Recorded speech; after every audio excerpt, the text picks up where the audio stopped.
In this video, we'll be changing the battery in an Audi A6 key fob, going through it step by step.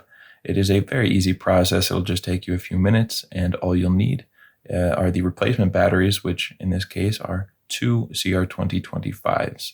If you're not sure where to get these, or you'd like to pick one up online anyway, why don't you go check out that link in the description. It's just an Amazon link. It'll take you over there, and you can find these batteries for a great price.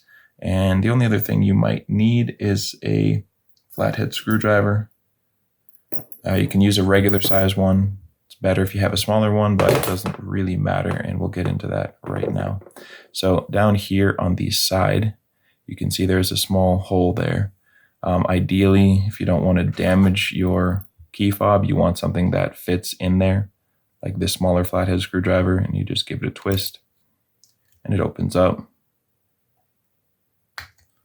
And from here, it's a pretty straightforward process. But if you don't have something like this, you can just use a larger flathead and go in with the corner in this hole and just carefully do the same thing and get this thing opened up.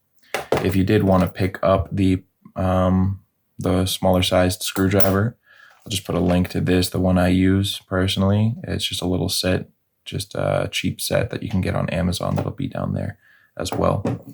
From here, you can just pull it out, start pulling out the first battery here, or you can of course use your screwdrivers, and there will be two CR2025 batteries stacked on top of each other.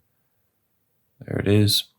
When you're putting in your new batteries, you want the plus side facing down, positive side down, and just set the first one into place, positive side down, and the second one goes right on top of that, positive side down as well, and it will snap into place. And that's it. Once you get your new batteries in there, we can just put this back together. Give it a squeeze, and there you go. You are all set. Hope you found this video helpful. If you did, feel free to leave a like or a comment. And if you ever need help with another key fob, you can come back here to this channel and we'll have you covered with a tutorial like this one.